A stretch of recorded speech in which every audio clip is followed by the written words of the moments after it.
I love you, Lord. Oh, your mercy never fails me. All my days I've been held in your hands. From the moment that I wake up till I lay my head, I will sing of the goodness of God. All my life, you have been faithful. All my life you have been so good.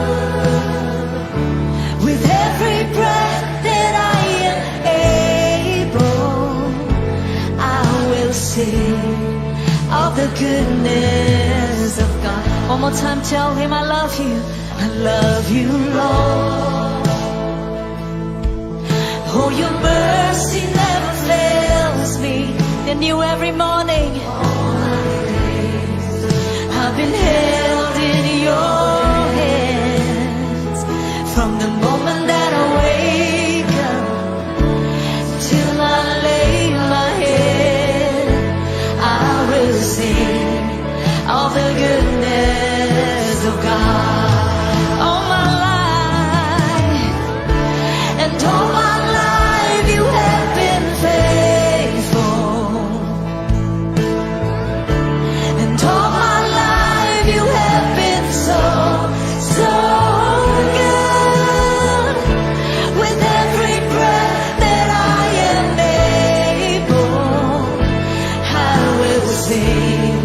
of the goodness of God.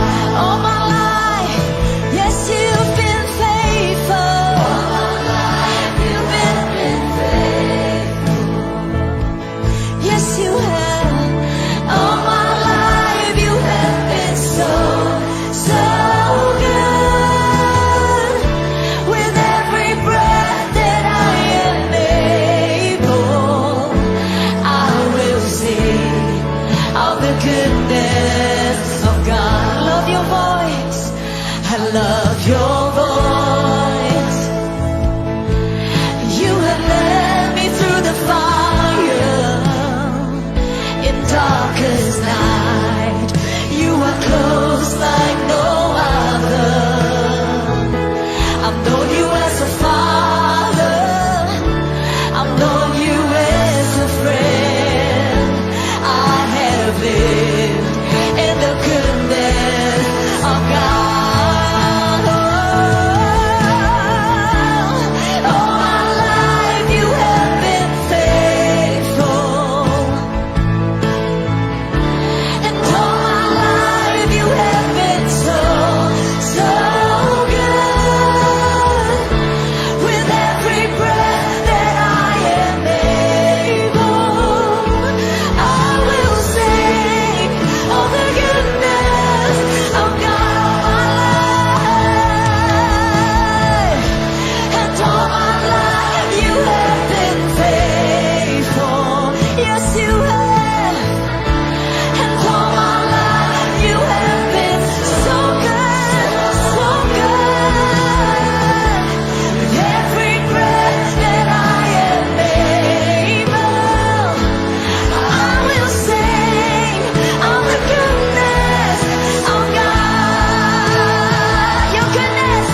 That's right, tell him. With every breath, yes, I will sing of the goodness of God. All my life, all my life, you have been faithful. Yes, you have. All my life, you have been so good. With every breath that I am able, I will sing of the goodness of God. I will sing of the goodness of God. That's right, sing out His goodness this morning with your prayer language. Just begin to pray and just worship Him. Sing out His goodness over your life. God, you have been good. Your mercies are new every single morning. You are good to us, Lord. We thank you, we thank you. Sometimes we do not see it, but Lord, you are good. You're working behind our back. You're working behind us. Oh, you are good, you are good. We believe it, Lord. You are good. You are good. Yes, you are good. Say la la, ya la la la la, say la la la la, yeah la la la, say la la la la. You are good. You are good. Oh, you are good. You are good. You are good. You are good. Oh, oh, you are good. You are good. Oh, you are good. You are good. Oh, you are good. You are good. Say you are good. You're good. Oh, you are good. You're good. Come on, lift it up. You are good. You're good. Oh, you are good. You're good. Oh, one more time. You are good. You're good. Oh, say you are good. You're good. Oh, you are good. You're good. Oh, you are good. You're good.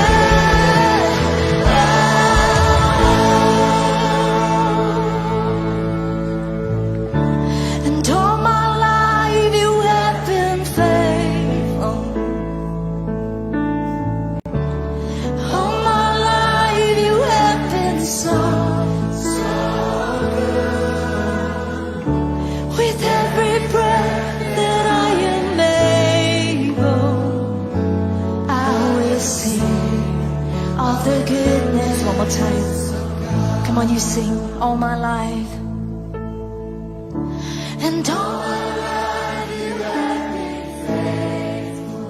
All my life. All my life you have been so good. With every breath that I am able, I will sing of the goodness of God. Your goodness. Let's declare it one more time. Your goodness is running after. Your goodness is running after. It's running after me. Your goodness is running after. It's running after me. Your goodness is running after. It's running after me. When my life laid down.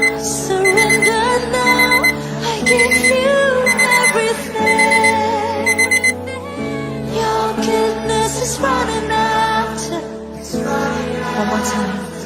Your goodness. Your goodness is running out. It's running out. Run after me. Your goodness is running out. It's running out. When my life laid down, surrender now. I give you everything. Your goodness is running out. It's running out to me.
Oke. Sudah siap hari ini? Yes.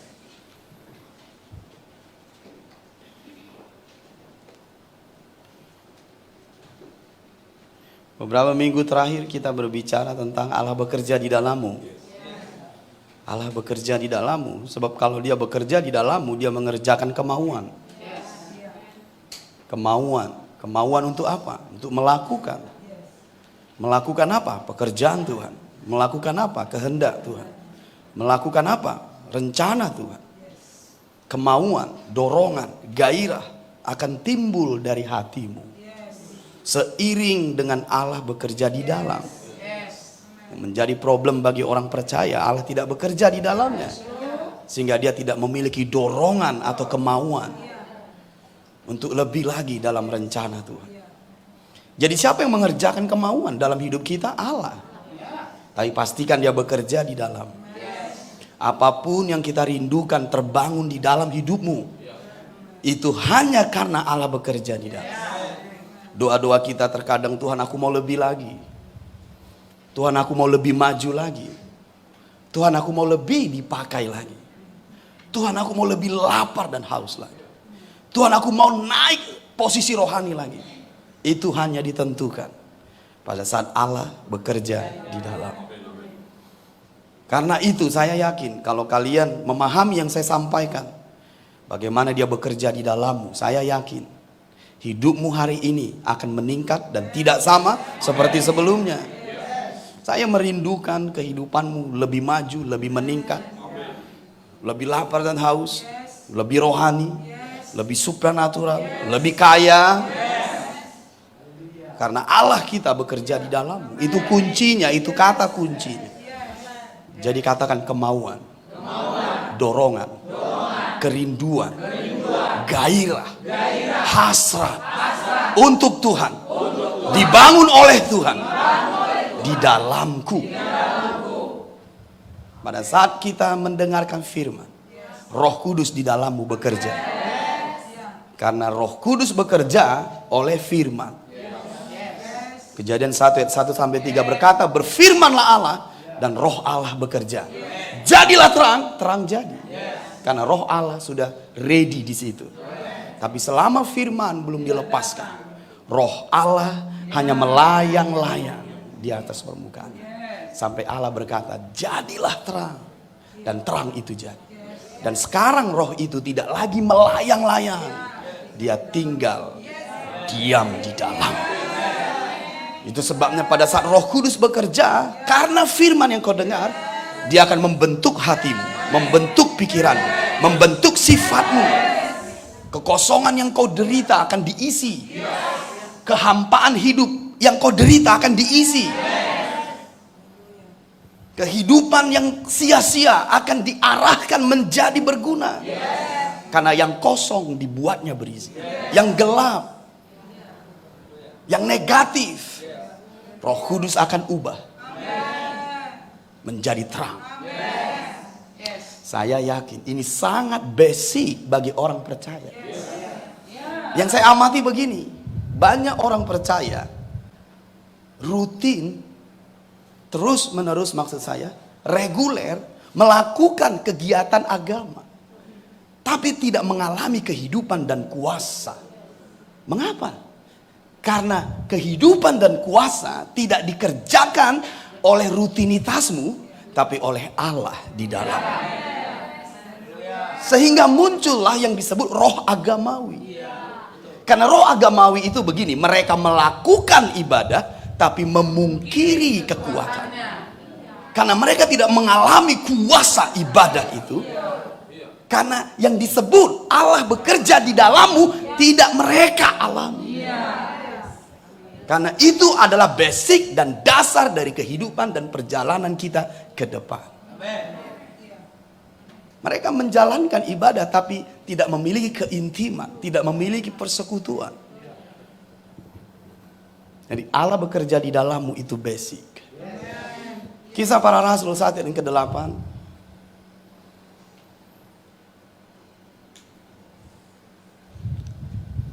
Kisah Para Rasul 1 ayat yang ke-8. Tetapi kamu akan menerima kuasa kalau Roh Kudus turun ke atasmu. Turun ke atasmu itu tinggal di dalammu. Diam di dalammu. Karena di bahasa Inggrisnya itu bukan fall on, tapi abide. Fall on itu jatuh. Abide itu tinggal. Jadi roh itu tidak turun, tapi tinggal. Tinggal di dalammu. Itu maksudnya. Dan kalau Roh Kudus tinggal di dalammu, kau menerima kuasa. Saya sebut lagi, kau menerima kuasa. Dan kuasa yang di situ disebut di bahasa Yunaninya itu dunamos. Dunamos melahirkan 3 kata. Bolak-balik saya sebut. Pertama itu dinamika. Makanya sering disebut dinamika roh. Dinamika kehidupan. Progresivitas. Mengapa? Karena dinamika itu selalu dinamis. Selalu berganti, lebih baru, lebih baik, lebih meningkat. Jadi kalau Roh Kudus yang diam di dalammu bekerja aktif, maka dinamika itu akan aktif. Ibadah tidak boring, hidupmu tidak boring. Maksud saya bosan. Dan kita tidak menjalani kehidupan begitu-begitu saja. Ada dinamika. Ada dinamis namanya. Pikiran kita dinamis, ide kita dinamis. Pujian penyembahan kita nggak itu-itu saja. Dari terbit matahari sampai artinya itu-itu saja. Tapi kita dinamis. Oh, aku exciting dengan lagu ini. Bahasa Inggris, soke ribakon. Aku tidak mengerti, tapi aku menangkap rohnya. Haleluya. Karena dinamis, dinamika dibangun. Dengarkan, kalau dinamis, dinamika dibangun, kau bertumbuh. Kau exciting, antusias. Makanya saya nggak bisa dipaksa di gereja yang diam-diam. Dan saya nggak mau, saya punya pilihan dong. Hidup saya yang jalani. tujuan saya diberikan Tuhan. Demi itu saya jadi korban? No way. Saya akan mencari gereja yang menghidupkan, membangkitkan, mengubahkan, memulihkan. Dan yang saya tahu, gereja yang berdinamika itu gereja yang bertumbuh. Karena metabolisme tubuhmu itu selalu bereaksi, makanya dia tumbuh. Karena dinamika itu adanya reaksi kimia metabolisme di tubuhmu. Jadi ketika kita berdinamika dalam roh, dengan roh Allah, dengan sesama saudara, dengan firman, ada dinamika terbangun di ruangan itu, kau bertumbuh. Karena ada metabolisme roh di dalam hatimu. Makanya kita bertumbuh, kita grow up. Pikiran kita dibaharui, sifat kita dibaharui, arah hidup kita diselaraskan. Karena dinamika roh di ruangan ini terbangun, sesama saudaramu dengan roh Allah, dengan firman, semua mengalami kedinamisan. Makanya pulang kita makin muda. Wajah kita bercahaya, bukan karena kena senter, tapi metabolisme itu, metabolisme itu. Ada aliran darah tersumbat, dilancarkan. Kaki kebas-kebas, jadi bisa lagi. Katakan amin. Karena pada saat Roh Kudus di dalammu, dia membawa dunamos. Kata yang kedua dari dunamos itu dinamit, meledak. Maka saya gak percaya ada orang, aku dipenuhi Roh Kudus, tapi diam. Aku sedang dalam, enggak, kau sedang tidur. Jangan ganggu, saya lagi dalam dengan Tuhan. Bukan, itu hening cipta. Yang saya tahu, kalau dinamit itu meledak, explode. Makanya dengarkan, ketika di loteng-loteng 120, hanya beberapa saat Petrus berkhotbah, mereka jadi 3.000. Itu namanya meledak.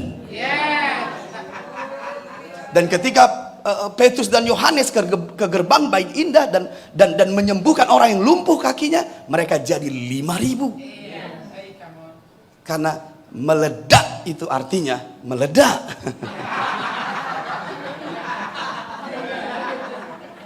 Saya yakin meledak itu bukan diam. Saya nggak percaya ada orang di sini granat meledak dia tetap tidur. Saya yakin dia sedang end. Karena hanya orang yang tamat yang meledak dia diam aja. Dan pastikan kau nggak end. Saya suka dengan gereja seperti ini. Kita memuji, kita melompat, kita bergirang. Kita merayakan kemenangan Yesus. Kita merayakan berkat Yesus. Kita merayakan hubungan kita dengan Yesus. Saya suka kita menyembah dalam, menyembah Bapa. Dan saya suka gereja seperti itu. Saya nggak suka dengan gereja yang pura-pura beribadah, tapi tidak ada perubahan hidup. Hadirat Allah hanya membawamu pada perubahan hidup. Bisa mengerti maksud saya? Nah, jadi dinamit. Kata yang ketiga dari dunamos itu adalah dinamo. Dinamo itu penghasil energi. Dan kalian tahu, di mobil, apa yang vital dalam mesin mobil? Kalau mesin mobil itu mau berjalan, apa yang vital? Selain baterai yang punya dinamo charge, oke. Apalagi selain dinamo, apa yang vital dalam mobil? Hah? Iya, oke. Apalagi? Oke, stop kontak, baik. Tapi pernahkah kita sadari air sangat perlu di mesin mobil? Dan lihat, kalau mesin itu menyala, gimana airnya? Ini yang disebut pison. Jadi waktu dinamo itu bekerja di dalam rohmu, aliran air hidup itu mengalir. Karena pison itu artinya menyembur keluar, meledak keluar. Kita nanti sampai ke situ. Dan kau harus perhatikan pada saat dinamo itu bekerja, sesungguhnya ada air yang memancar, membual keluar. Itulah Roh Kudus. Amin. Jadi Roh Kudus diam di dalammu. Dan apa yang terjadi? Lihat di situ. Perhatikan baik-baik. Lihat ya, Kisah 1 ayat ke-8 sudah sampai?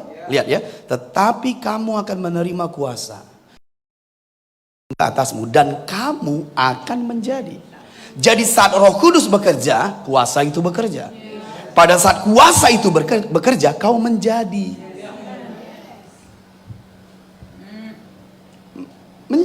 Menjadi apa? Saksi Kristus. Menjadi apa? Seperti Yesus. Menjadi apa? Lebih rohani, lebih baik, lebih bertumbuh. Itu artinya. Proses itu tidak eksternal, dia di internal. Jadi perubahan sifat, karakter, kehidupan dikerjakan Roh Kudus di dalammu. Makanya nggak heran, kenapa aku makin baik ya? Kenapa aku makin baik? Dulu aku mengampuni, nggak bisa. Sekarang kok mudah mengampuni. Dulu aku ingin memikirkan diriku saja. Tapi sekarang kenapa aku mulai memikirkan orang lain? Dulu aku berdoa untuk kebutuhanku. Sekarang aku mulai berdoa untuk tetanggaku. Mulai berdoa untuk kotaku. Dulu aku tidak tahu berdoa, sekarang tahu berdoa. Memuji, menyembah, break to worship, berdoa dalam roh, sekarang aku tahu. Mengapa itu bisa terjadi? Karena kita menjadi. Bisa mengerti? Bayangkan apa yang terjadi padamu kalau setiap saat Roh Kudus bekerja di dalam. Efesus 3:20. Efesus 3:20. Efesus 3:20. Bagi dialah yang dapat melakukan jauh lebih banyak daripada yang kita doakan atau pikirkan, seperti yang ternyata dari kuasa yang bekerja di dalam kita. Kalau kalian perhatikan kalimatnya, perhatikan di situ ada kata seperti. Dapat? Kalau kalian lanjutkan, maka kita sambung dengan kuasa yang bekerja di dalam kita. Dapat? Kalau kita gabung kata itu, sesungguhnya supaya tidak rumit kita terjemahkan adalah seperti ini. Seperti kuasa yang bekerja di dalammu. Kuasa bekerja di dalammu karena ada Roh Kudus di dalam. Nah, kalau itu bekerja, maka Allah akan melakukan jauh lebih banyak.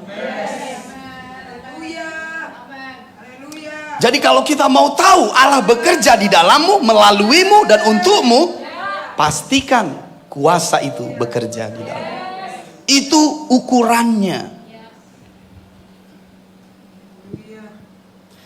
Dia bekerja di dalammu, dia bekerja melaluimu, dan dia bekerja untukmu.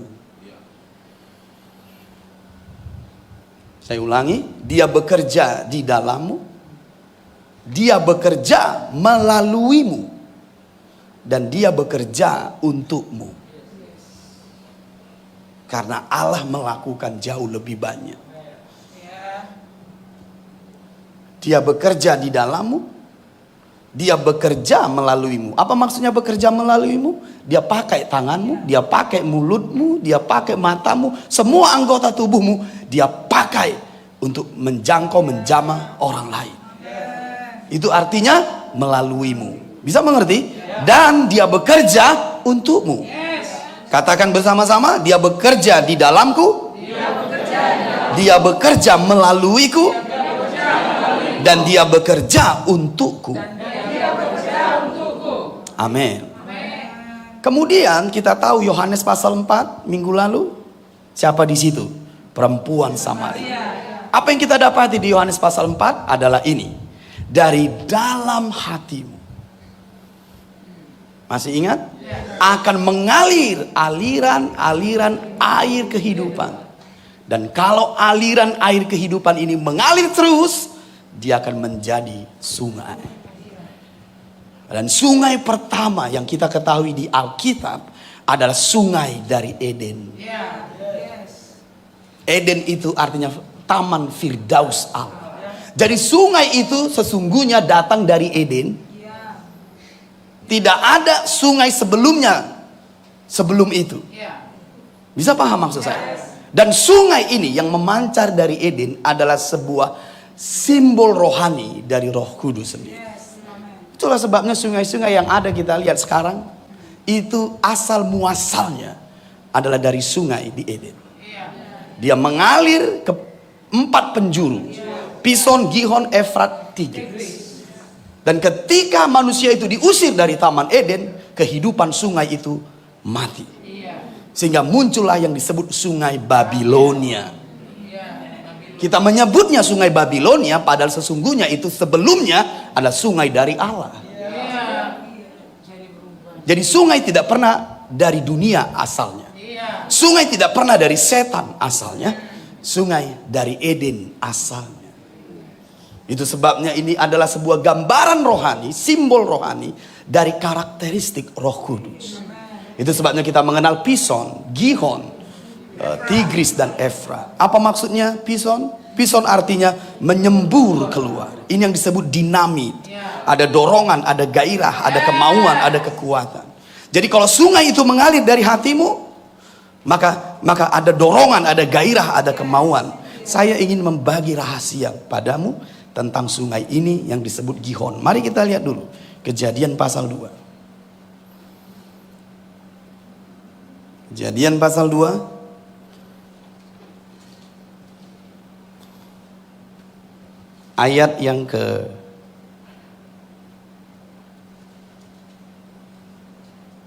Kejadian pasal yang kedua ayat yang ke-11. Kejadian 2:11. Amin. Siap? Dengarkan di situ. Yang pertama namanya Pison, yakni yang mengalir mengelilingi seluruh tanah Hawila, tempat emas ada. Ayat 12. Dan emas dari negeri itu baik. Di sana ada damar bedola dan batu krisopras. Kalau tipikal sungai ini mengalir dari hatimu, dia hanya menunjukkan apa yang terpendam di dalam hatimu sebagai potensi untuk kekayaan. Pada saat sungai itu mengalir keluar, muncul emas, muncul damar bedola, muncul krisopras. Pada saat sungai itu mengalir dari hatimu, apa emas di dalam dirimu, di tanganmu, di hatimu, hal-hal yang berharga dalam hidupmu akan mulai muncul, kelihatan keluar. Dan ini akan membawamu pada kekayaan dan kelimpahan. Ingat, pada saat sungai itu mengalir, muncul emas. Karena apa yang terpendam menjadi muncul keluar. Dan itu adalah barang-barang berharga. Saya yakin pada saat Pison ini mengalir dari hidupmu, kau akan dibawa pada kekayaan, pada kelimpahan. Amin. Apa yang selama ini tidak kau lihat akan terlihat. Potensimu, emas, barang berharga, hal-hal yang indah, mutiara yang disimpan Tuhan di dalam dirimu akan muncul keluar, akan kelihatan, dan itu akan membuatmu berkelimpahan. Mengapa? Karena dia menyembur keluar. Arti Pison itu menyembur keluar, menunjukkan ke atas. Apa yang ditunjukkannya ke atas? Apa yang tersimpan, apa yang terpendam. Apa yang tersimpan, apa yang terpendam? Emas.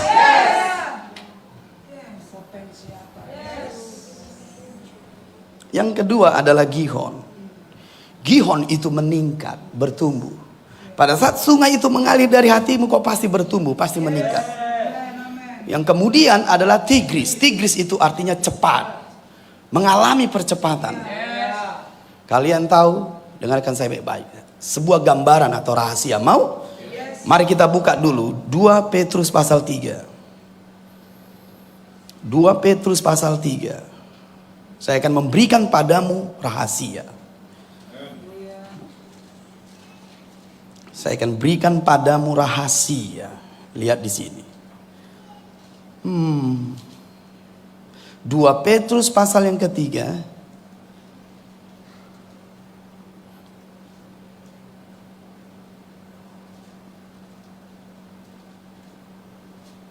Ayat yang ke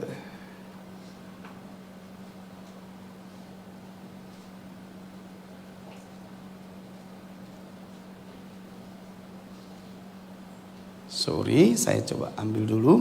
Ayat berapa tadi sayang? Tadi pagi? 2 Petrus 3 ayat yang ke. Di situ tentang mempercepat kedatangan Tuhan. Ayat 12. Mari kita lihat ayat 12. Ya, thank you. Nah, lihat baik-baik di situ. Lihat ya. 2 Petrus 3:12, karena saya akan menghubungkan dengan Tigris tadi. Lihat. Yaitu kamu yang menantikan dan mempercepat kedatangan hari Allah. Jadi kita bisa mempercepat kedatangan Tuhan. Ini tidak saja berbicara mempercepat kedatangannya 2 kali, tapi juga mempercepat kedatangannya dalam hidupmu. Mempercepat janji Tuhan dalam hidup.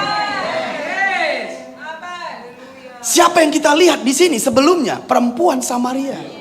Pada saat dia menunggu dan menantikan Mesias, Yesus harus melewati Samaria.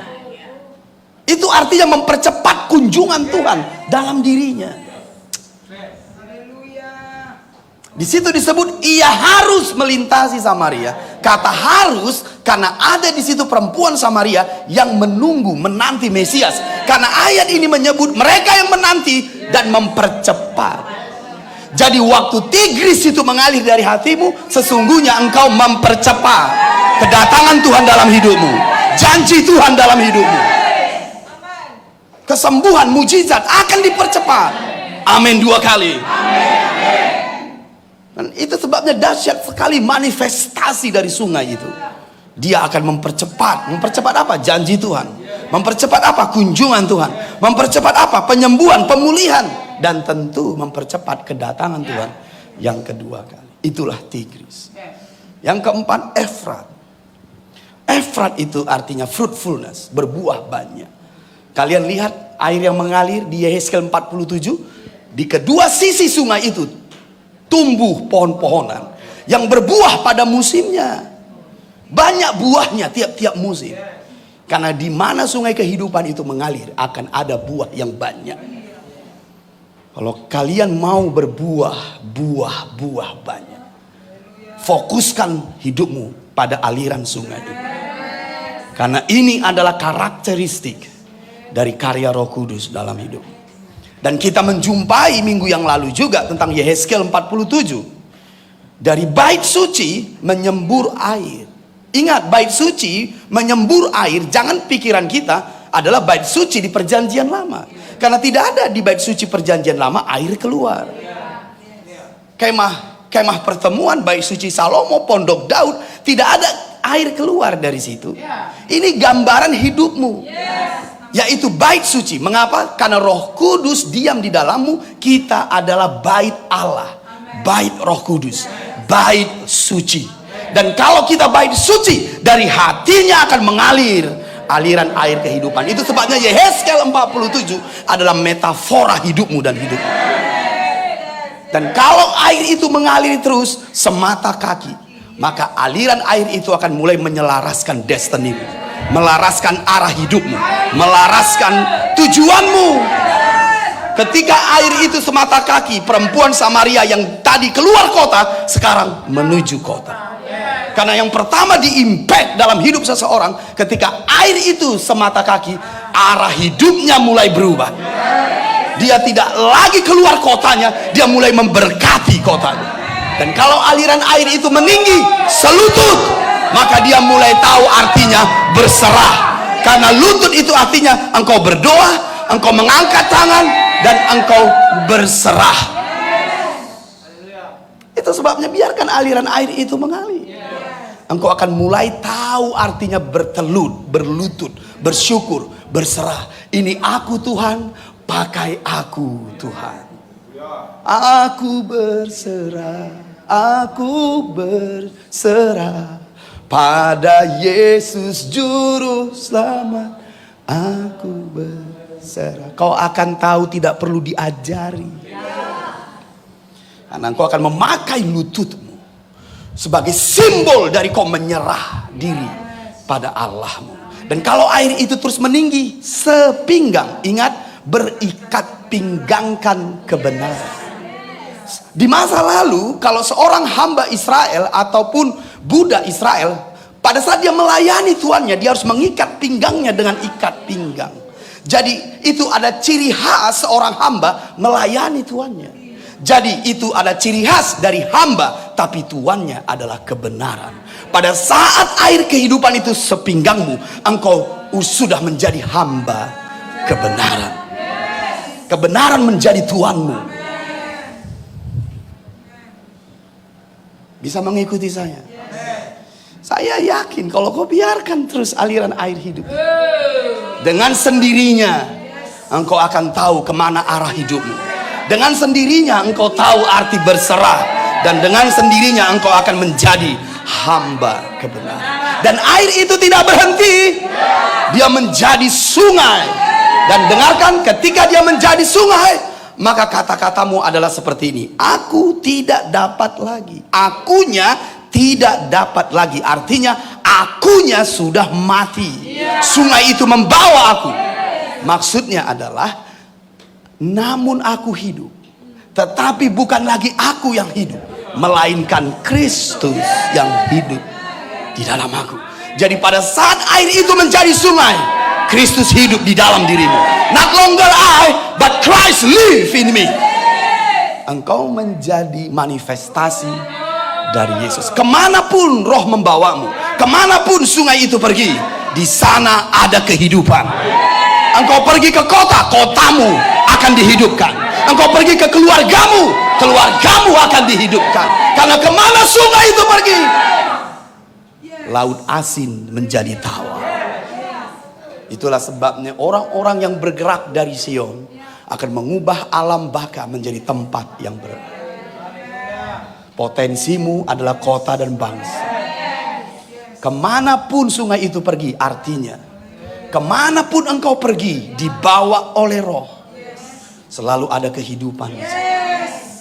Saya yakin kalau kalian mengerti maksud saya, hidup seperti yang saya pahami, saya yakin engkau tidak akan pernah sama. Ekonomimu tidak akan pernah sama. Kesehatanmu tidak akan pernah sama. Pekerjaanmu tidak akan pernah sama.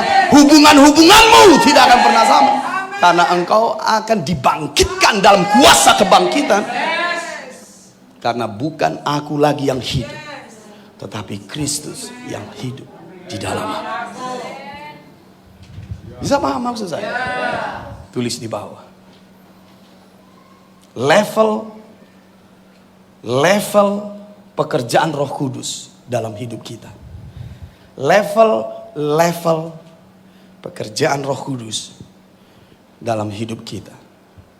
Yang pertama, Ia tinggal di dalam kita. Yang kedua, Ia bekerja di dalam kita. Yang ketiga, Ia memenuhi hidup kita. Yang keempat, Ia memimpin hidup kita. Yang kelima, Ia bekerja melalui kita. Yang keenam, Ia membawa kita menyatu dengan Allah. Dan yang ketujuh, Ia memultiplikasikan kita. Saya ulangi, level pekerjaan Roh Kudus dalam hidup kita. Level-level pekerjaan Roh Kudus dalam hidup kita. Yang pertama, Ia tinggal di dalammu. Kita sudah tahu itu. Mengapa Ia tinggal di dalammu? Karena kita memiliki Roh Kristus.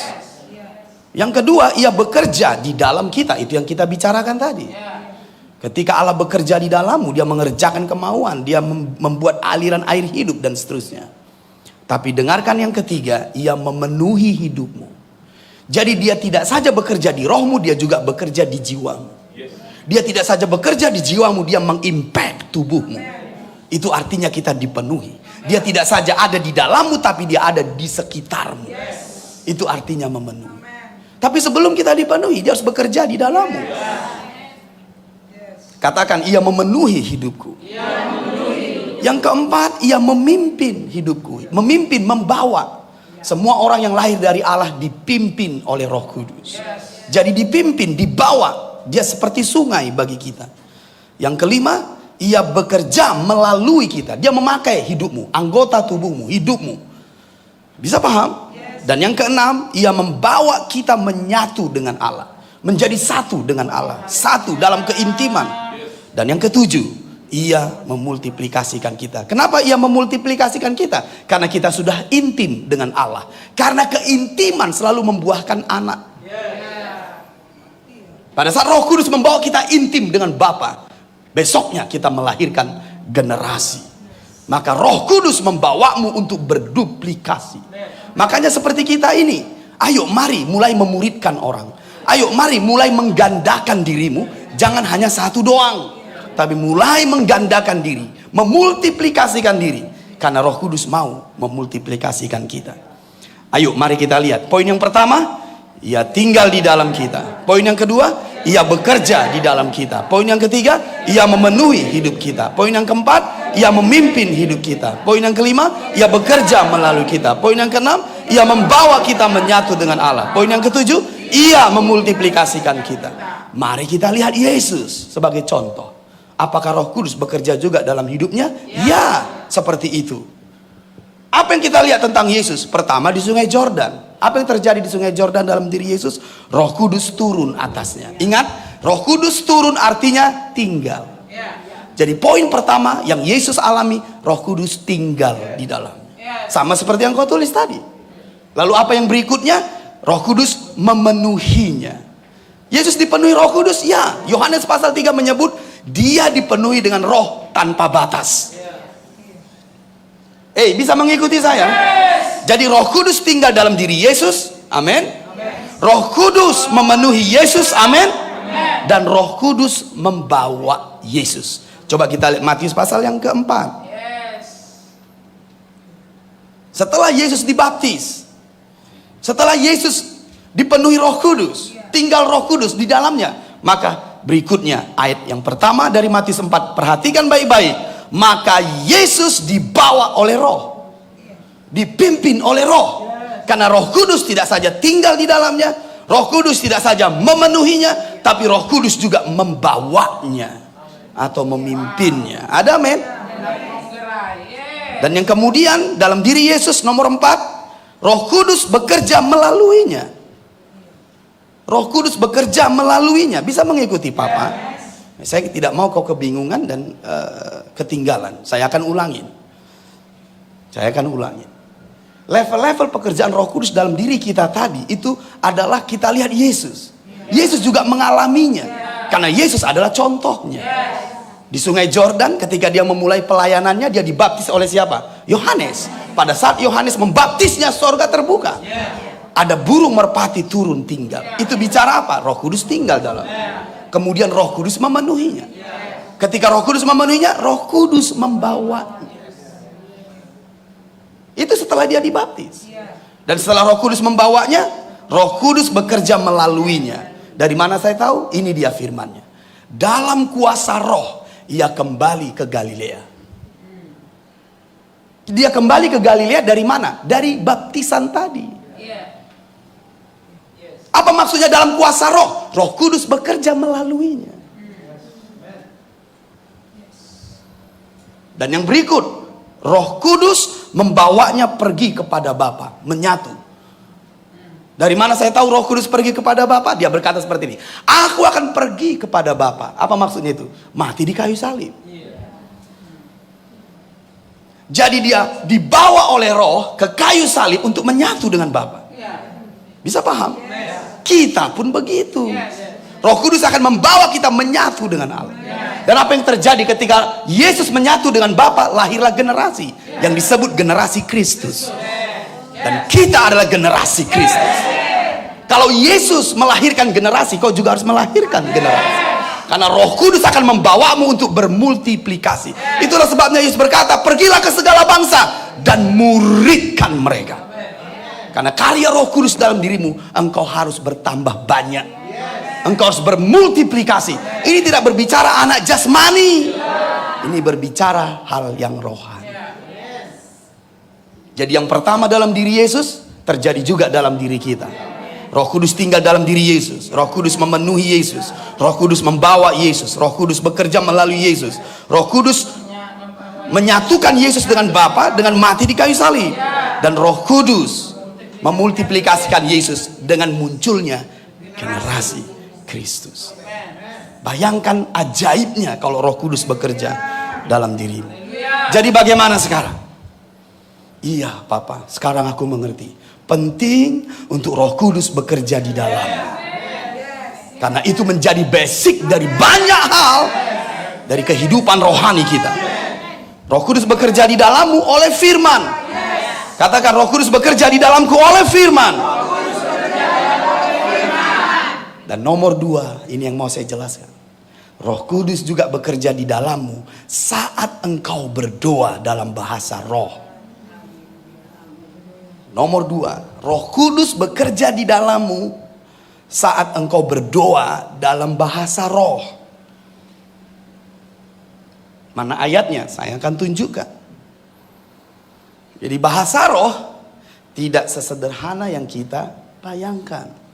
Karena itu akan membuat Roh Kudus dalam dirimu aktif bekerja. Mari kita buka 1 Korintus 14 ayat yang kedua.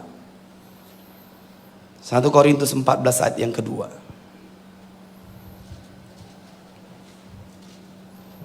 1 Korintus 14 ayat yang kedua. Di sini kita akan melihat saat kita berdoa dalam bahasa roh, Roh Kudus sesungguhnya sedang bekerja di dalammu.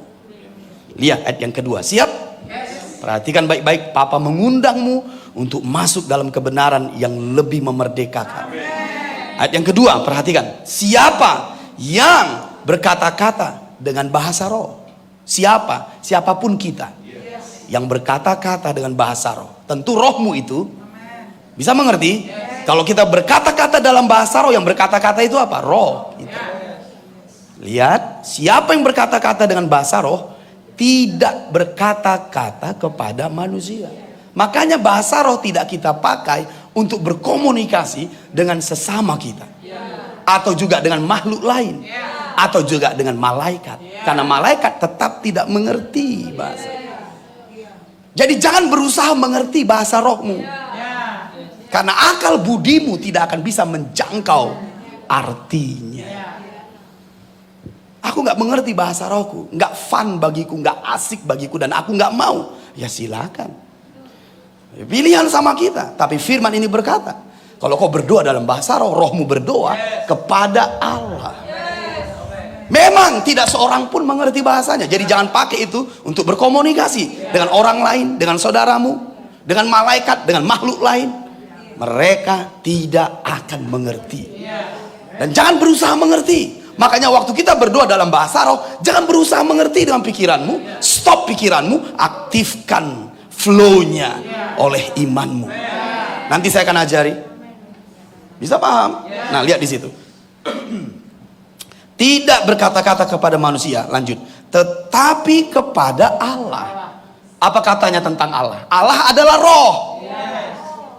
Itulah sebabnya ketika rohmu berkata-kata, Allah itu roh, maka mereka berkomunikasi. Mengapa? Karena rohmu lahir dari Allah.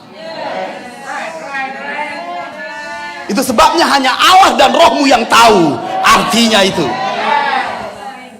Apa yang dilahirkan dari daging adalah daging. Apa yang dilahirkan dari roh adalah roh. Allah adalah roh.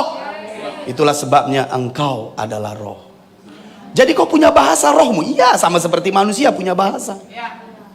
Jadi pada saat engkau berkata-kata dalam bahasa, rohmu sedang berkomunikasi. Kepada siapa? Kepada Allah Bapamu. Karena Bapamu itu roh. Jadi waktu rohmu berkomunikasi dengan Allah yang adalah roh, mereka connect. Allah mengerti bahasanya, rohmu mengerti bahasanya. Tapi kita tidak mengerti bahasanya. Akal budi kita tidak mengerti. Mari lanjut. Sebab tidak ada seorang pun yang mengerti bahasanya. Perhatikan baik-baik. Ini yang mau saya jelaskan kebenarannya. Oleh roh dapat? Serius. Oleh roh dapat? R-nya di situ huruf besar kecil? Berarti Roh Kudus. Lihat. Oleh Roh Kudus. Tinggal di mana Roh Kudus ini sekarang? Di dalam hatimu. Jadi oleh roh yang di dalam hatimu, Ia ini siapa? rohmu. Karena ia tadi itu siapa yang berkata-kata dalam bahasa roh. Jadi oleh Roh Kudus, rohmu mengucapkan hal-hal yang rahasia. Jadi siapa yang memberikan bahasa itu ke rohmu? Roh Kudus. Jadi kalau Roh Kudus memberikan bahasa itu ke rohmu, itu sama dengan Roh Kudus dan rohmu berkolaborasi, aktif bersama-sama. Itu sama saja dengan Roh Kudus diam di dalammu itu bekerja. Haruku relabah risende relabande rabakadaba rolobo kodabande relebe relabakadabai iandoro lobo relabakadabande berelebreke hande relebe. Kau dengar bahasa rohmu dan kau flow oleh imanmu. Bisa paham maksud saya? Kau flow dengan imanmu, maka sesungguhnya rohmu sedang connect ke Bapa di sorga. Saya akan mengajarimu di sini. Setiap hari kalau kau berdoa dalam bahasa roh dengan iman seperti ini, aliran air itu akan mengalir, dunamos akan bekerja, dan engkau tidak akan sama. Oke, baik. Jadi dari ayat ini saya punya 4 poin untuk menyimpulkan. Tulis ya. Tulis. Nomor 1.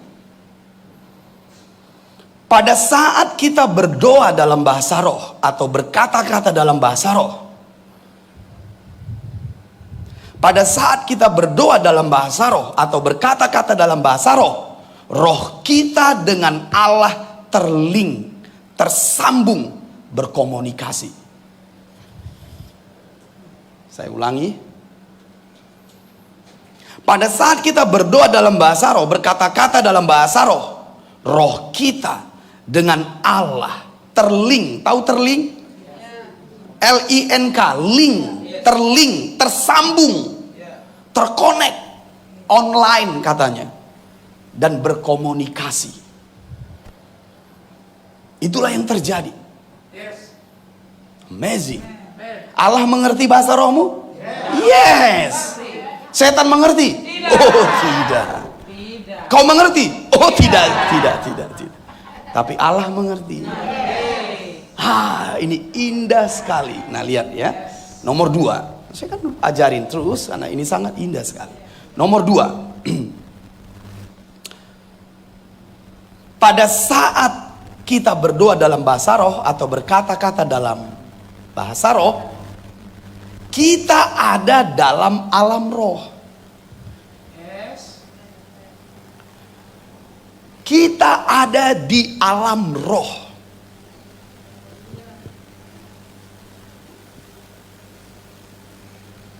Saya ulangi.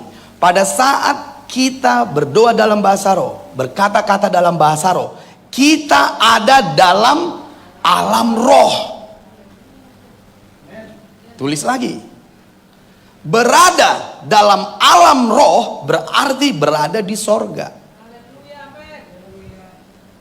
Berarti dalam alam roh berarti di sorga. Berada dalam alam roh berarti berada di sorga. Tulis lagi. Masih nomor 2 ya. Jadi secara fisik kita di bumi, secara roh kita di sorga. Saya ulangin. Secara fisik kita di bumi, secara roh kita di sorga. Oleh sebab itu di dalam dirimu sorga dan bumi menyatu. Heaven and earth become one. Efesus pasal 2 menyebut bahwa roh kita dibangkitkan dan duduk bersama dengan Yesus di sorga. Ingat Efesus pasal 2?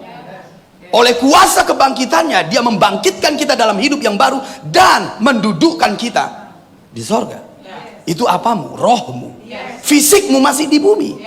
Jadi fisikmu di bumi, rohmu online di sorga, sehingga sorga bisa menyerbu bumi melalui hidupmu.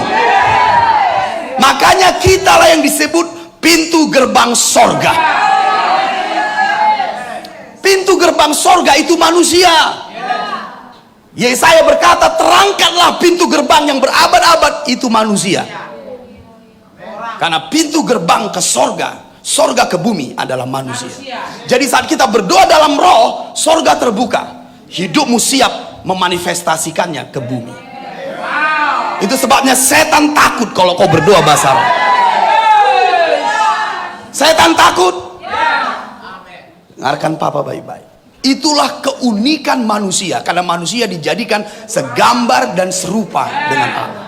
Jadi dia bisa hidup di alam roh, dia juga bisa hidup fisik. Dia bisa hidup dalam dua alam bersama-sama. Makanya ketika kita menyembah, ketika kita memuji, kita di bumi tapi mata kita melihat sorga. Lihat Yohanes di Pulau Patmos, dia melihat sorga terbuka, padahal buminya, tubuhnya masih di bumi.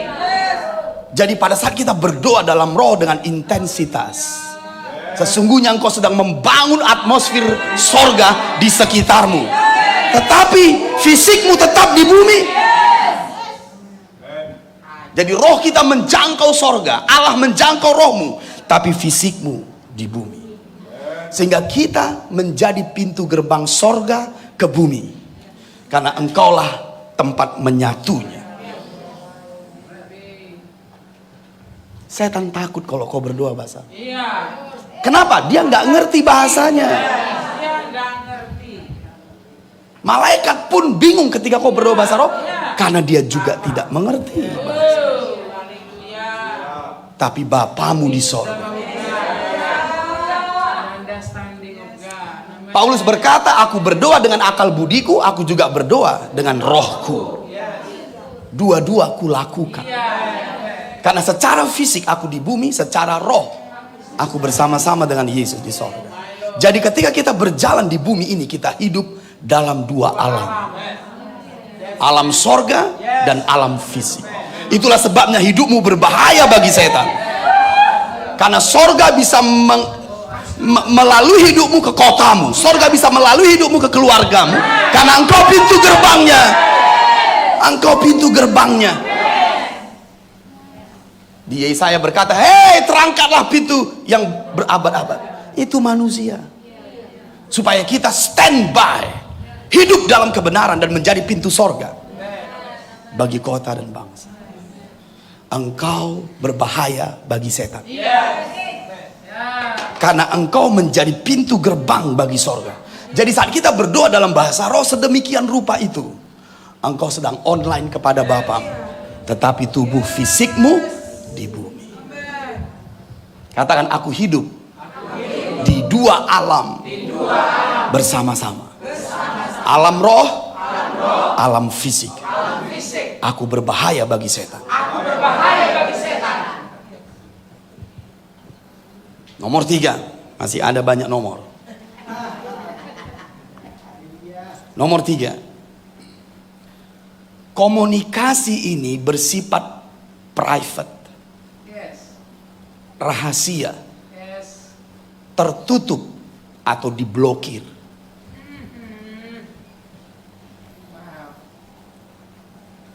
Komunikasi ini artinya bahasa rohmu itu bersifat private, rahasia, tertutup atau diblokir. Tidak seorang pun bisa mengaksesnya kalau tidak diizinkan. Makanya kita harus dipenuhi Roh Kudus untuk menafsirkannya. Karena kalau tidak ditafsirkan, tidak seorang pun yang mengerti bahasanya. Itu artinya apa? Diblokir. Tertutup rahasia antara Bapa dan anaknya. Private dengan Bapa di sorga. Private. Mari kita baca dulu ayat tadi, coba. Ayat yang kedua, 1 Korintus 14 ayat yang kedua. Sudah siap? Lihat, siapa yang berkata-kata dengan bahasa roh tidak berkata-kata kepada manusia, tetapi kepada Allah. Sebab tidak ada seorang pun yang mengerti bahasanya. Sebab oleh roh sama-sama ia mengucapkan hal-hal yang rahasia. Karena dia diblokir, dia tertutup, dia private. Itulah sebabnya di kitab lain disebut dia misteri. Dia rahasia, dia misteri. Nomor 4. Siap? Nomor 4, Roh Kudus memakai roh kita. Roh Kudus memakai roh kita untuk berkomunikasi dengan Allah.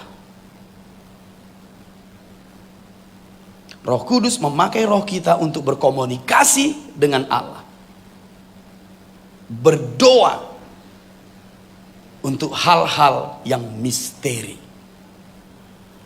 Untuk hal-hal yang misteri atau rahasia.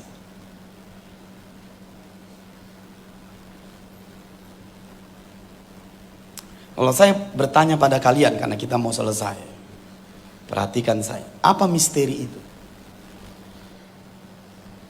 Kalau Roh Kudus memakai rohmu berdoa, berkomunikasi kepada Allah untuk hal-hal yang rahasia, pertanyaan saya cukup sederhana, apa hal yang rahasia itu? Oke? Bisa mengerti? Tapi puji Tuhan, secara garis besar rahasia itu diungkapkan kitab Roma. Apa itu sebenarnya? Mari kita buka Roma pasal yang ke-8. Semua doa bahasa rohmu di seputaran itu. Misterinya diungkap oleh kitab Roma. Apa itu yang tak terucapkan? Apa itu yang rahasia? Apa itu misteri? Roma 8 ayat 26. Siap kan? Karena saya akan masuk hal yang sangat dahsyat bagi kita. Lihat ayat yang ke-26. Siap ya? Perhatikan baik-baik. Demikian juga roh membantu kita dalam kelemahan kita. Sebab kita tidak tahu bagaimana sebenarnya harus berdoa. Tetapi perhatikan, roh sendiri berdoa. Coba lihat, Roh Kudus berdoa loh. Bagaimana Roh Kudus berdoa? Lanjut. Roh sendiri berdoa untuk kita kepada Allah dengan keluhan-keluhan yang tidak terucapkan atau hal-hal yang rahasia. Kalau kita gabung Roma 8:26 tadi dengan 1 Korintus 14 ayat yang kedua tadi, bagaimana cara Roh Kudus berdoa? Memakai rohmu. Jadi ayat 26 itu, mari perhatikan baik-baik. Ayat 26. Demikian juga roh membantu kita dalam kelemahan kita. Sebab kita tidak tahu bagaimana sebenarnya harus berdoa. Tetapi roh sendiri memakai roh kita berdoa. Itu kalau kita kawinkan ayatnya. Jadi Roh Kudus tidak langsung berdoa kepada Bapa. Roh Kudus berdoa kepada Bapa dengan memakai rohmu. Jadi sesungguhnya, dengarkan, waktu kita berdoa dalam bahasa roh itu sebenarnya doa dari Roh Kudus. Haleluya. Kalau Roh Kudus berdoa, apakah dia selalu dijawab? Makanya di saat kau tidak tahu lagi berdoa, berdoalah dalam roh. Karena pada saat kau berdoa dalam roh, itu selalu sesuai dengan kehendak Bapa. Roh Kudus berdoa kepada Allah. Kalau kita gabung ayat tadi, dia memakai rohmu untuk mengucapkan hal-hal yang rahasia. Makanya bahasa rohmu itu datang dari Roh Kudus. Ketika hari Pentakosta tiba, maka penuhlah mereka dengan roh dan mereka mulai berkata-kata dalam bahasa roh. Karena Roh Kudus memberi bahasa itu supaya Roh Kudus bisa memakai rohmu berdoa. Doa Roh Kudus akan selalu dijawab. Mengapa ini rahasia? Karena hanya Roh Kudus yang tahu. Jadi jangan menganggap sepele doa bahasa. Itu adalah impart dari Roh Kudus. Mari lanjut, karena saya akan membahas ini. Perhatikan baik-baik. Oh bahagia? Ayat 26. Demikian juga roh membantu kita dalam kelemahan kita. Sebab kita tidak tahu bagaimana sebenarnya harus berdoa. Ya, kau nggak tahu berdoa, tapi Roh Kudus tahu. Tetapi roh sendiri berdoa dengan memakai roh kita untuk kita kepada Allah dengan keluhan-keluhan yang tidak terucapkan. Mari lihat isi doanya itu apa. Lihat ayat 27. Dan Allah yang menyelidiki hati nurani mengetahui maksud roh itu, yaitu bahwa ia, Roh Kudus, sesuai dengan kehendak Allah berdoa untuk orang-orang kudus. Jadi Roh Kudus berdoa kepada Allah untukmu. Dengarkan, saya menyebut tadi di awal, dia bekerja di dalammu, dia bekerja melaluimu, dia bekerja untukmu. Dia tahu apa yang kau perlukan. Sebelum engkau berdoa, dia tahu kebutuhanmu. Dia tahu semuanya. Kebutuhanmu, kerinduanmu. Dia tahu semuanya. Bisa mengerti? Roh Kudus berdoa untukmu. Makanya Allah berkata seperti ini, sebelum kau meminta, aku sudah tahu. Allah sudah tahu. Jadi kalau kau biarkan rohmu berdoa, maka kau biarkan Roh Kudus berkarya atas hidupmu dan berdoa untukmu. Makanya jangan heran, dengarkan saya, waktu kau berdoa dalam roh dengan intensitas, aliran air hidup mulai terus mengalir. Tidak heran besok kau bekerja berhasil. Besok kau bekerja makin meningkat. Kesempatan-kesempatan terbuka. Uang makin banyak, kehidupan makin meningkat, kesehatan makin kuat, hidup makin berdampak. Karena kau tidak tahu apa yang dikerjakan Roh Kudus. Dia melebihi dari yang kau doakan dan pikirkan. Sebab dialah yang melakukan lebih banyak dari yang kau doakan atau pikirkan. Seperti kuasa yang bekerja di dalammu. Jadi waktu kau berdoa dalam roh, Roh Kudus mengimpart itu di dalam rohmu dan berdoa kepada Allah. Dan ternyata dia berdoa untukmu, untuk kesehatanmu, untuk uangmu yang kurang terus, yang haleluya, untuk kesehatan yang lemah, untuk hubungan. Kadang seperti ini, perhatikan saya, ada orang yang lemah emosinya, lemah emosi, sensitif, mudah sakit hati, mudah tersinggung. Dengarkan Papa, saya mengalami obat yang paling mujarab adalah berdoa bahasa roh. Di gereja-gereja mudah sekali tersinggung, mudah sekali konflik, mudah sekali sakit hati. Dia dulu yang menyalamku, masa aku terus? Setiap hari jumpa aku terus, setiap hari jumpa. Come on. Sifat seperti itu akan berubah saat kau berdoa dalam bahasa. Mengapa? Roh Kudus berdoa untukmu, untuk hidupmu, masa depanmu, keluargamu, pekerjaanmu, dan yang paling penting,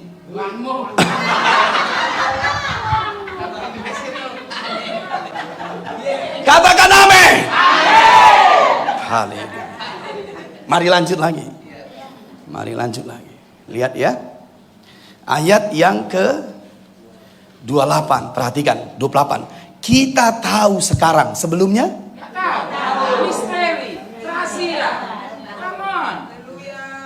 Betul nggak tahu apa? bisa mengerti? Nah lihat ayat 29, 28. Kita tahu sekarang, sebelumnya tidak. Apa maksudnya nih? Dengarkan saya. Pada titik tertentu, dengarkan.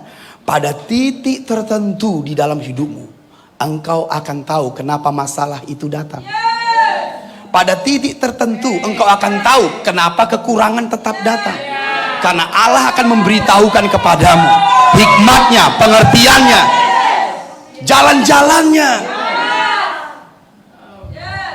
Karena sebelumnya kita tidak tahu kenapa hidupku begini. Hey, come on. Kenapa aku selalu mengalami ini? Kenapa firman ini mati semua aku baca? Sekarang aku tahu. Jadi dengarkan. Dengarkan Papa. Pada saat rohmu online dengan Bapa di sorga, terjadi komunikasi. Maka berikutnya Roh Kudus akan memberitahu ke rohmu apa maksudnya yang kau doakan itu. Sehingga pengertianmu menangkap. Sehingga sering kita berkata, oh iya ya. Maka dalam doa kita dapat pewahyuan, dapat pencerahan, dapat pengertian. Sekarang aku tidak takut lagi. Sekarang aku tidak khawatir lagi. Ini solusinya, ini jalan keluarnya. Itu yang disebut kita tahu sekarang. Engkau akan membaca firman. Kenapa ini? Dulu aku nggak mengerti. Sekarang mengerti karena kita tahu sekarang. Ada orang mulai putus asa dengan masalahnya. Apa sih jalan keluarnya? Apa dia? Dengarkan, pada saat kau berdoa bahasa roh, berikutnya kau akan berkata, iya, kau tahu sekarang. Apa yang perlu ku aktifkan untuk sampai ke situ, Papa? Berdoalah dalam bahasa roh. Bisa paham? Sesering mungkin. Lanjut. Ayat 28, kita tahu sekarang bahwa Allah turut bekerja dalam segala sesuatu, dalam masalahmu, dalam kekuranganmu, dalam ketakutan, dalam kekhawatiran, dalam masalah. Kita tahu sekarang bahwa Allah turut bekerja dalam segala sesuatu untuk mendatangkan kebaikan bagi mereka yang mengasihi Dia, yaitu bagi mereka yang terpanggil sesuai dengan rencana. Sekarang aku tahu bahwa Allah itu baik bagi. Sekarang aku tahu ini diberikannya kepadaku supaya aku rendah hati, supaya aku, dan seterusnya. Haleluya. Dan lihat di situ ayat yang ke-29, siap? Sebab semua orang yang dipilihnya dari semula, mereka juga ditentukannya dari semula untuk menjadi serupa dengan gambaran anaknya. Jadi kesimpulan, dengarkan Papa, Roh Kudus memakai rohmu berdoa kepada Allah untukmu supaya engkau menjadi seperti Yesus Kristus. Jadi masalah yang kau lewati, penderitaan yang kau lewati, pergumulan yang kau lewati, kebingungan yang kau lewati, hanya untuk membawamu segambar dan serupa dengan Yesus Kristus. Kita tahu ini penderitaan akan membuatku lebih dewasa. Ini masalah akan membuatku lebih kuat. Kenapa kau tahu? Karena Roh Kudus. Sehingga masalah, penderitaan, pencobaan, tantangan itu hanya untuk membuatmu segambar dan serupa dengan Yesus. Katakan, di saat aku di posisi segambar dan serupa dengan Yesus, maka berikutnya yang kualami adalah ayat 31. Sebab itu apakah yang akan kita katakan tentang semuanya itu? Jika Allah di pihak kita, Allah akan selalu di pihakmu. Allah akan selalu di pihakmu. Allah akan selalu bersamamu. Siapakah yang akan melawan kita? Yang kedua, tidak ada musuh yang bisa menjamah hidupmu, menjatuhkanmu, merancangkan rancangan jahat padamu. Tidak seorang pun. Di posisi ini, pertama, Allah di pihak. Yang kedua, siapakah yang akan melawan kita? Yang ketiga, ayat 32, Ia yang tidak menyayangkan anaknya sendiri, tetapi yang menyerahkannya bagi kita semua, bagaimanakah mungkin Ia tidak mengaruniakan segala sesuatu kepada kita bersama-sama dengan Dia? Ia mengaruniakan segala sesuatu.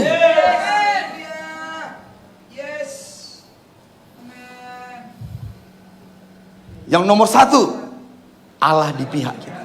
Nomor dua, siapakah yang akan melawan kita? Nomor tiga, Ia mengaruniakan segala sesuatu. Bayangkan dampak dari doa bahasa roh. Engkau dibawa menjadi serupa dengan Yesus. Pada saat posisimu seperti itu, Allah di pihakmu.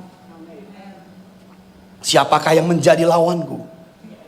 Dan Ia mengaruniakan segala sesuatu. Siap nomor 4? Ayat 33. Siapakah yang akan menggugat orang-orang pilihan Allah? Siapa yang akan menggugatmu? Siapa yang akan menggugatmu? Tidak ada. Siapakah yang akan menggugatmu? Tidak ada. Yang membenarkan mereka. Siapakah yang akan menghukum mereka? Yang berikut. Siapakah yang akan menghukummu? Ajaib bukan? Yang pertama, Allah di pihak kita. Yang kedua, siapakah yang akan melawan kita? Yang ketiga, Ia mengaruniakan segala sesuatu. Yang keempat, siapakah yang akan menggugat kita? Yang kelima, siapakah yang akan menghukum kita? Yang keenam, ayat 34, Kristus Yesus yang telah mati, bahkan lebih lagi yang telah bangkit, yang juga duduk di sebelah kanan Allah, yang malah menjadi pembela bagi kita. Ia menjadi pembela kita. Sebabnya kebenaran ini akan membuatmu settle, percaya diri, kuat. Oh haleluya. Yang berikut ayat 35, siapakah yang akan memisahkan kita dari kasih Kristus? Coba lihat. Kalau kau di posisi itu, kalau kau di posisi itu, yang pertama, Allah di pihak kita. Kedua, siapakah yang akan melawan kita? Ketiga, Ia mengaruniakan segala sesuatu. Keempat, siapakah yang akan menggugat kita? Yang kelima, siapakah yang akan menghukum kita? Yang keenam, Ia menjadi pembela kita. Yang ketujuh, siapakah yang akan memisahkan kita? Dan nomor berikut lagi, banyak apa? Masih banyak, haleluya. Ayat yang ke-36, seperti ada tertulis, oleh karena engkau kami ada dalam bahaya maut sepanjang hari.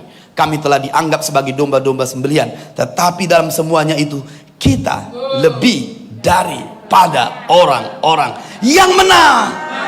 Haleluya. Haleluya. Jadi kalau kita ada di posisi itu, apa yang pertama? Kalau kita ada di posisi itu, apa yang kedua? Kalau kita ada di posisi itu, apa yang ketiga? Kalau kita ada di posisi itu, apa yang keempat? Yes, kalau kita ada di posisi itu, apa yang kelima? Kalau kita ada di posisi itu, apa yang keenam? Kalau kita ada di posisi itu, apa yang ketujuh? Dan yang terakhir, kalau kita ada di posisi itu, kita lebih dari orang-orang yang menang. Haleluya. Dengarkan Papa. Kita banyak membaca ini. Dan banyak orang percaya mengutip, betul kan? Siapa yang menjadi pembela? Siapakah yang menjadi pembela kita? Yesus. Kita lebih dari pemenang. Oh yes. Dia mengaruniakan segala sesuatu. Amin. Dia menjadi pembela kita. Dengarkan. Tanpa kau di posisi yang tadi, itu hanya slogan.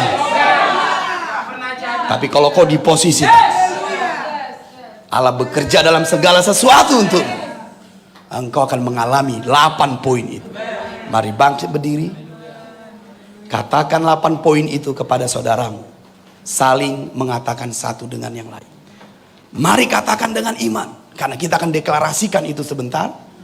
Supaya semua poin-poin tadi kau alami. Demi nama Yesus. Mari silakan deklarasikan. Kalau kau di posisi itu. Amin, amin, amin.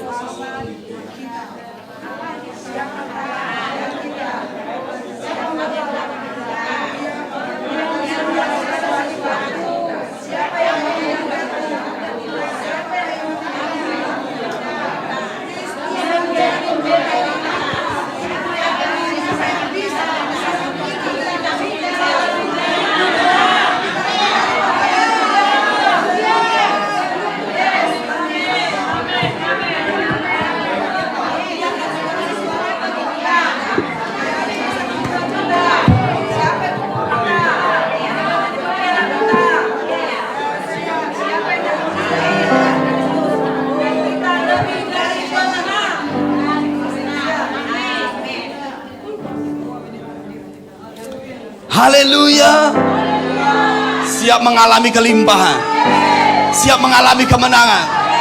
Siap mengalami Allah dalam perjalanan hidupmu, dalam pekerjaanmu, dalam bisnismu, dimanapun kau berada. Dia menjadi pembelamu. Dia menjadi penjagamu. Dia menjadi yang menyertaimu. Roh Kudus bekerja di dalammu. Dia memakai rohmu. Dan engkau berdoa kepada Allah. Saya mau 1 menit dengan iman yang benar, keyakinan yang benar tentang berdoa dalam bahasa roh.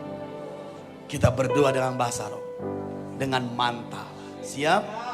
Dengarin Papa. Tadi saya janji padamu mengajarimu, bukan? Waktu kau berdoa dalam bahasa roh, jangan berusaha mengerti. Yang kau lakukan hanya ini. Kau percaya bahwa berdoa dalam bahasa roh itu datang dari Roh Kudus dalam diri. Waktu kau berdoa dalam bahasa roh, rohmu berdoa kepada Allah. Oke? Jadi dengarkan suara roh. Oke? Lalu biarkan dia mengalir keluar melalui mulutmu. dari hatimu. Sering kita sebut dia flow. Katakan flow. Mengalir. Yang perlu kau pusatkan fokusmu adalah apa yang kau rasakan di sini. Amin.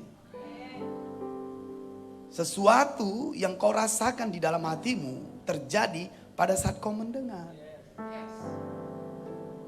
Jadi waktu kita tidak mendengar bahasa roh kita, tapi mendengar pikiran kita, kau nggak akan sanggup merasakan. Makanya kadang kita berdoa dalam bahasa roh, pikiran kita kemana-mana, kita merasakan hambar. Mengapa? Karena perasaanmu itu hatimu merespon apa yang kau dengar. Jadi pada saat kita berdoa dalam bahasa roh, pikiranmu harus stop dan mulai konsen dan fokus apa yang kau dengar. Jadi waktu kau mendengar sesuatu, maka kau akan merasakan sesuatu. Bisa mengerti? Nah, jadi semakin kau fokus, semakin engkau flow, maka hatimu akan merasakan jamahan Tuhan, pekerjaan Tuhan. Makanya kadang-kadang dia mulai meluap dari dalam. Kadang-kadang dia agresif, kadang-kadang dia menyembah, kadang-kadang dia bernyanyi, kadang-kadang dia menangis. Kenapa kadang menangis? Karena Roh Kudus yang melatih rohmu. Pikiranmu gak mengerti kenapa kau menangis, tapi Roh Kudus tahu untuk apa kau berdoa. Dia berdoa untukmu. Kadang kita berdoa dengan semangat, kadang kita berdoa dengan agresif. Apapun itu, Roh Kudus sedang memakai rohmu berdoa kepada. Dan ingat, itu untukmu. Jadi biarkan dia mengalir. Papa, bahasa rohku masih seperti ini. It's okay. Tahu caranya mengupgrade bahasa rohmu? Dengar Papa. Waktu saya berdoa dalam bahasa roh, buka telingamu lebih lebar. Maksudnya bukan dibuka begini. Konsen maksud saya, fokus. Arahkan telingamu pada doa saya. Lalu mulai mengikutinya. Maka sesungguhnya rohmu dan rohku mulai connect. Sehingga kosakata bahasa rohmu mulai berubah. Begitu caranya meningkat. Apakah kalian siap? Katakan bahasa roh bisa dilatih. Semakin baik, semakin mudah kurasakan. Amin. Mari angkat tangan ke surga. Biarkan saya berdoa dulu. Hari kada bahandara labukura labakada bah. Ri ande le krama sukuru lobo ande de labai. Rebeda bando lobo ande le breke. Rabakada bando lobo le beda labakada bakada bai. Siande le beda labakada bakada bara labo de beda labande.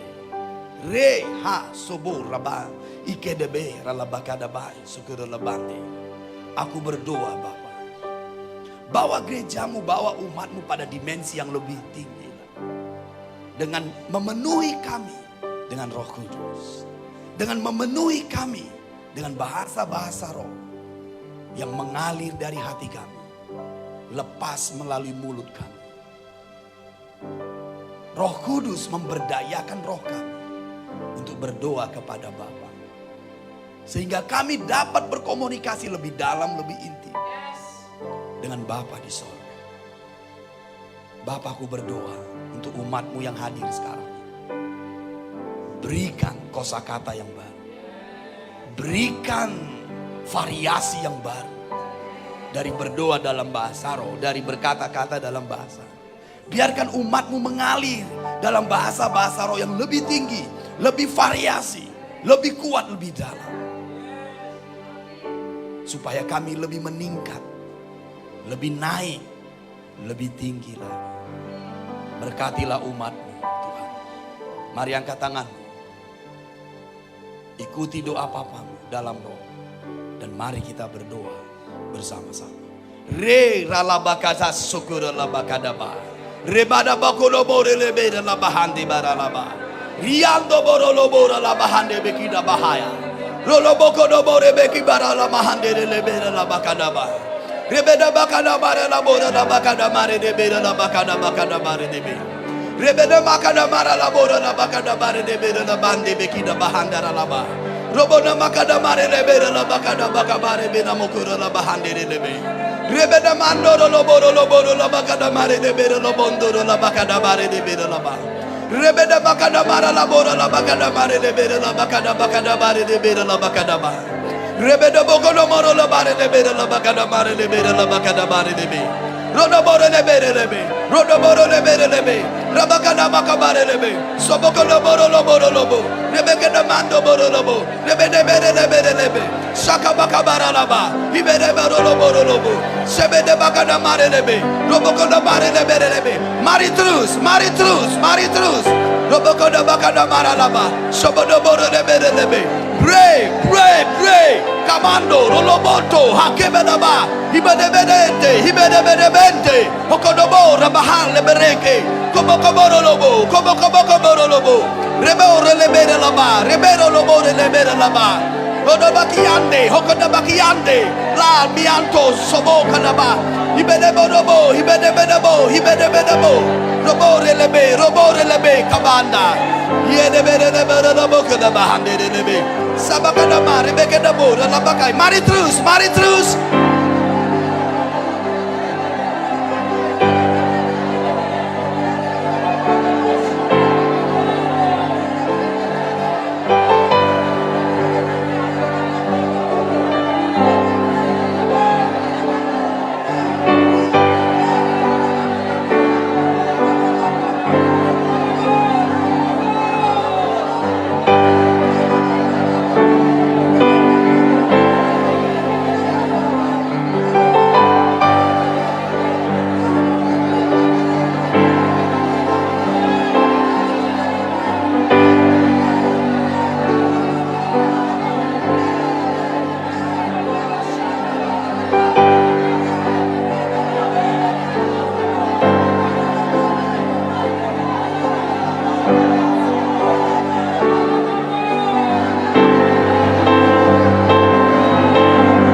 terimalah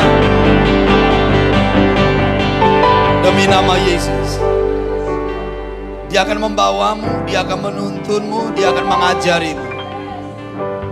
Dan saya yakin kau akan menjalani kehidupan yang berbeda, kehidupan yang berdampak, semakin rohani, semakin meningkat. Mari umat Tuhan,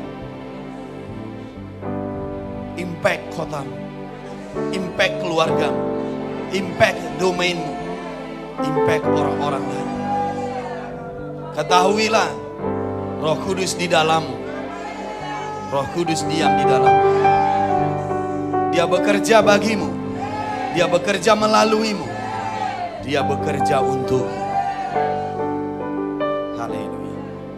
Come Holy Spirit, come Holy Spirit, fall on me now.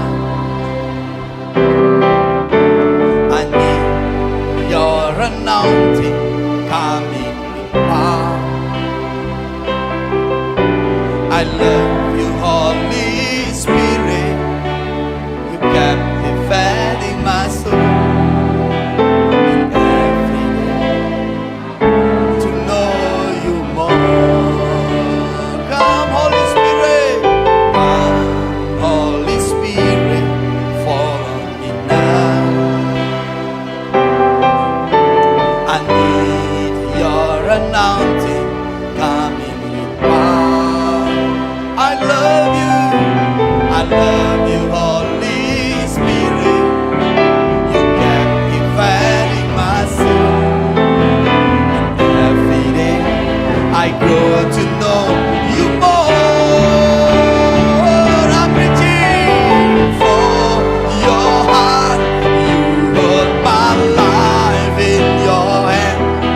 I'm closer to you, your power in you, nothing compares to this place. When I can see you face to face, I worship you in spirit and in truth. Come Holy Spirit, come Holy Spirit, fall on me now. I need your anointing, come in your power. Oh, I love you, Holy Spirit, you're captivating my soul. In every day I grow to love you more. Oh, come Holy Spirit, come Holy Spirit, fall on me now. I need your anointing, come in your power. Oh, I love you, Holy Spirit, you're captivating my soul. Every day I grow to love you more. I'm reaching for your heart, you hold my life in your hand, drawing me closer to you. Receive your power in you, nothing compares to this place where I can see you face to face. I worship you in spirit and I'm reaching. I'm reaching for you, hold my life in your hands, drawing me closer to you. Receive your power in you, nothing compares to this place where I can see you face to face. I worship you in spirit and in truth. Beri kemuliaan kepada Roh Kudus, mitra kita yang akan menolong kita mengalami seluruh janji Allah, mengalami seluruh janji Allah. Sebab Roh Kuduslah jaminan bagi kita untuk menerima semua janji Allah. Beri kemuliaan kepada Roh Kudus yang bergerak di tengah-tengah kita. Come, Holy Spirit, fall on me now. I need your anointing.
berdoa Bapa kepadamu, supaya pekerjaan-Mu makin besar dalam diri kami, meningkat tiap-tiap hari. Oh, biarkan kami mengenali kemauan-Mu, biarkan kami mengenali mau-Mu, biarkan kami mengenali selera-Mu, biarkan kami semakin bermitra dengan Engkau, biarkan kami mengenali apa mau-Mu Roh Kudus, supaya Engkau bisa bergerak dengan bebas di tengah-tengah kami. Bukan hanya di tengah-tengah kami, tapi dalam diri kami.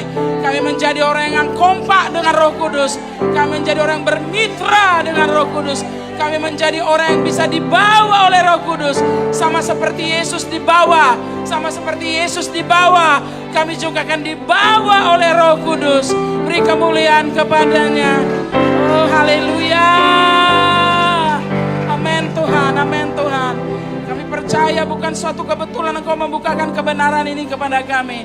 Kami yakin dan percaya di generasi, di masa kami hidup sekarang, ini penting bagi kami. Ini berguna bagi kami. Ini bukan hanya berguna tetapi menjadi last weapon dari Allah bagi kami. Ini adalah senjata terakhir dari Engkau Tuhan, supaya kami dipercepat menggenapi rencana-Mu, dipercepat menggenapi tujuan-Mu, dipercepat menerima hari-Mu dalam hidup kami. Sebab kami ingin menerima hari-Mu. The day of the Lord is here now. Oh, tidak ada lagi penundaan. No more delay, no more delay. Sebab pekerjaan-Mu makin besar, makin hebat, makin tinggi. Repeat in us, repeat in us. In the name of Jesus. Oh, ketahuilah saudara, Roh Kudus akan berbanjir-banjir dikirim oleh Allah bagi kita. Sebab ini zaman akhir. Bersiaplah, bersiaplah. Ini baru permulaan yang Papa katakan. Tapi kita akan sangat ahli mengalir dengan Roh-Nya. Sebab tiap-tiap hari Dia akan memperlengkapi kita. Tiap-tiap hari Dia akan mengajari kita bagaimana bekerja sama dengan Roh Kudus, bagaimana bekerja sama dengan Roh Allah, sehingga apapun yang menjadi tujuannya dalam hidupmu itu dipercepat terjadi akselerasi, sebab Roh Kudus akan membawa kita ke tempat yang sudah Tuhan siapkan untuk kita impact. Mami yakin dan percaya dengan Roh-Nya, kita akan mengakhiri dengan kilang gemilang. Kita akan mengakhiri dengan kilang gemilang.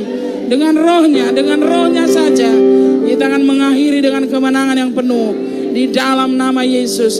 Bapa, kami bersyukur kepadamu, sebab Engkau berkata kepada kami, aku tidak meninggalkan Engkau yatim piatu. Aku akan mengirim penolong itu kepadamu, dan penolong itu adalah Roh Kudus.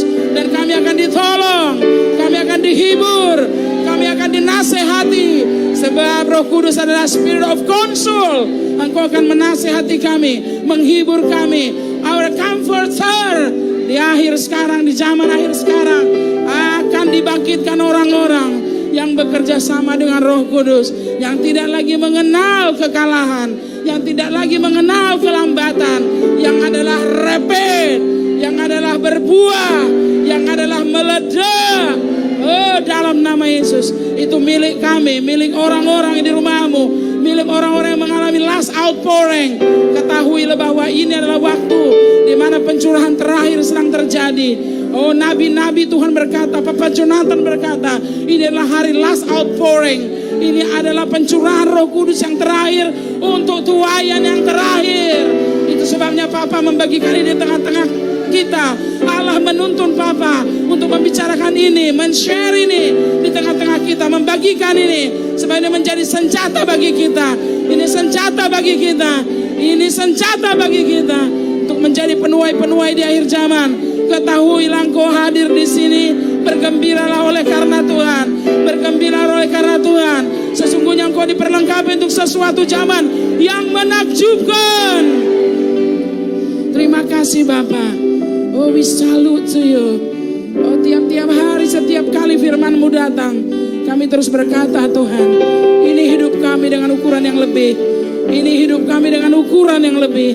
Sebab firman-Mu memampukan kami, membuat DNA kami makin kuat untuk berkata, ini hidup kami Tuhan. Tidak ada pertentangan antara hidup kami dengan firman-Mu. Kami selalu bisa berkata yes kepada firman-Mu. Kami selalu setuju dengan apa yang firman-Mu katakan. Sebab Roh-Mu meluap dalam diri kami. Sebab Roh Kudus selalu yes untuk firman. Sebab Roh Kudus selalu yes untuk firman. Sebab Sebab Roh Kudus selalu yes untuk firman. Demikianlah akan terjadi dalam hidupmu. Kalau Roh Kudus berdiam dalam hidupmu, engkau selalu berkata yes kepada firman, ya kepada firman. Tidak peduli itu bayar harganya seperti apa, tidak peduli sebesar apa yang engkau dengar. Ketika Roh Allah bekerja dalam dirimu dan diriku, kita akan selalu berkata itu bisa, itu pasti, itu dapat. In the name of Jesus, thank you God. Oh, beri kemuliaan kepadanya. Dia mengasihi kita, Dia mengasihimu, Dia mengasihiku.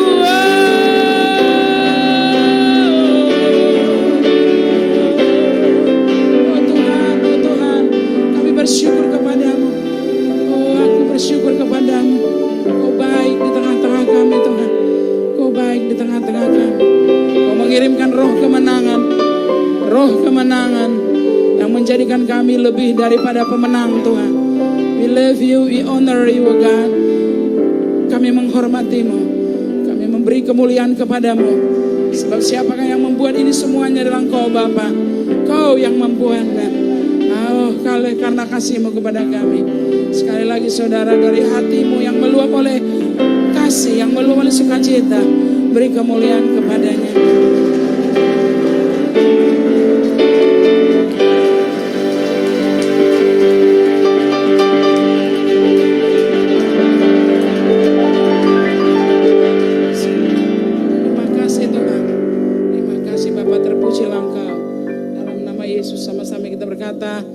Amin. Silakan duduk.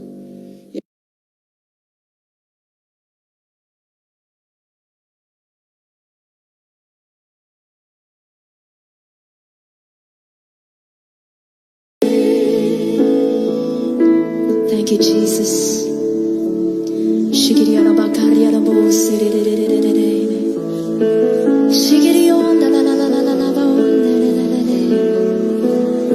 Your goodness is running after me. Oh,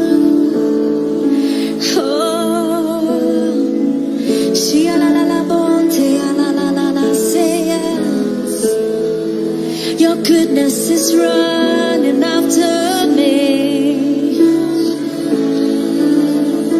That's right, God is not angry with us. He's in a good mood. He's always in a good mood. Our God is good. He's always in a good mood. Oh, ya la la si, ya la la la si,